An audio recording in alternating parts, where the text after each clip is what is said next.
मोर श्रोता बंधु मानू आउ एक नुआ कहानी को स्वागत। आजिर कहानी कृपण हीरालाल। आसंतु कहानी संपूर्ण रूपे शुणिबा एवं हीरालाल बाबू विषय जानिबा। अर्थ उपार्जन करी मौज मजलिस रे खर्च करिबा जेमिति केतेक लोकंकर शौक थाए, ठीक सेमिति अर्थ उपार्जन सहित संचय करी अजथार अपव्यय न करी अपर्याप्त संपत्तिर उपयुक्त विनियोग मध्य केतेकंकर दूरदृष्टि और असुमारी आनंद थाए। आजिर कहानी ठीक एहीपरी। आखपाख 10 खंड गाँर लोक माने हीरालाल बाबू को जड़े धनी किंतु कृपण स्वभावर लोक भावे पिला ठारू बुढ़ा जाए समस्ते जानती। केही केही कथा प्रसंगरे अन्यर कृपण गुण देखि हीरालाल बाबू सहित तुलना करती। एमिति कि सकाळु सकाळु तांको नाम किए जदि धरी दिए ताहले किए किए कहती आज दिनटा एकदम नष्ट होईगला, आज आउ आमको खाइबाको मिलिबनी। थरे आखपाख 10 खंड गाँर मुखिया लोके बसी से अंचल पिलामानकर उच्च शिक्षा निमंते गोटे मध्य इंग्राजी विद्यालय प्रतिष्ठा करिया पई एक बैठक डाकिले। सेही बैठकरे 10 खंड गाँर प्रत्येक परिवार पाखरु स्कूल तैयारी पई चांदा आदाय करिबाकू स्थिर हैला। एथिपई एक दल गठन करागला जेउ माने समस्तक पाखरु टंका उठाइबे। चांदा आदाय करिबा पई सेही दल दिने हीरालाल बाबूको घर को गले। तांको घर सम्मुखरे पहुंचिबा क्षणी घर भितरे हीरालाल बाबू तांको चाकर उपरे 10 टंका केउठी अजथा खर्च करि देइथिबा जगु से भीषण रागी जाई पाटितुंड करुथिबार एमाने शुणिले। आउ कुहाकुई हेले सामान्य 200 टंका पई हीरालाल बाबू तांको चाकर उपरे इते रागुचंती, आउ से पुणी आमको स्कूल निर्माण पई चांदा देबे। एही कथा सेमाने निज निज भितरे कुहाकुई हेले। एहा विचार करी सेमाने तांको घरु बाहरी आसुथुआ बेले जणे तांको भितरु वयस्क व्यक्ति थिले। से वयस्क व्यक्ति कहिले, तुमे माने कोन भूली जाउछ?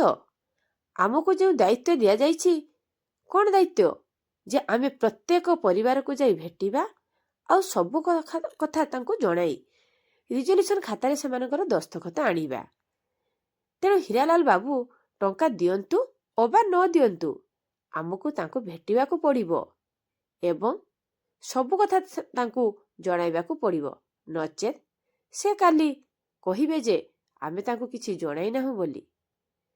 तेणु पुनर्बार समस्ते हीरालाल बाबूको घर को जाई स्कूल प्रतिष्ठा विषय सबु कथा तांको अवगत कराइले। एपरी महत् कार्यर कथा सुनी हीरालाल बाबू बहुत खुशी होई गले एवं अति आनंद से कहिले जे तांकर सही इलाकार केंद्र स्थल रे थिबा 4 एकर जगह से स्कूल निमंते दान करिवे। ता सहित से हेउथिबा समस्त खर्चर स्कूल प्रतिष्ठा पई जेतिकी खर्च हेबो समस्त खर्चर 50% से निजे बहन करिबाकू प्रतिश्रुति देले।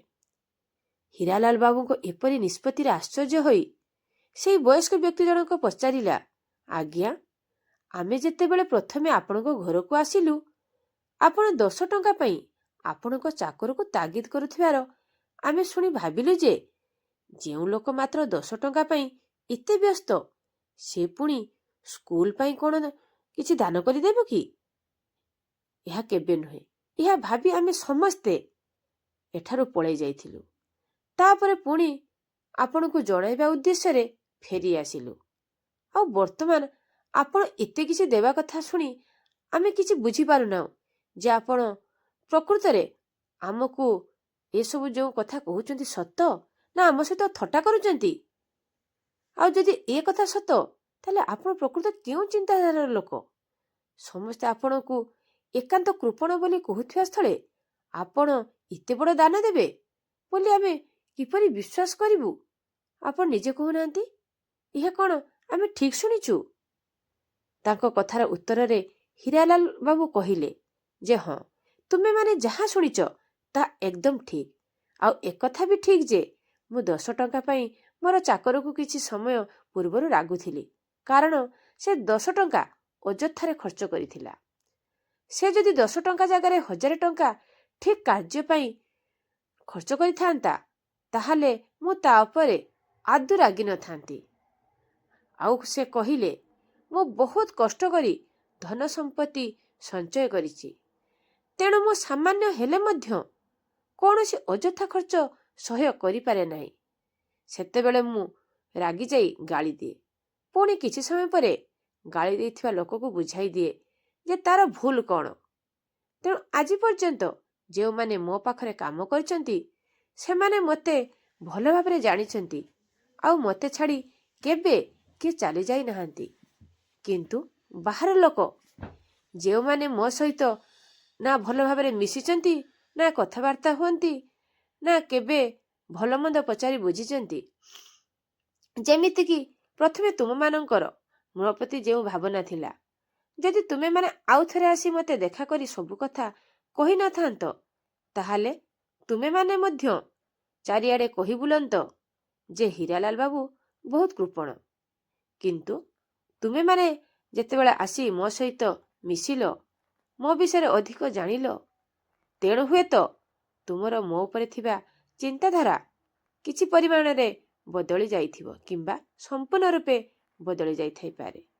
ହଉ, ତୁମେମାନେ କହିଲ, ଆଗରୁ ମୁଁ ତୁମମାନଙ୍କର କେବେ କିଛି ଅସୁବିଧା କରିଛି? ନା କାହାର କିଛି ମୁଁ ନେଇଯାଇଛି?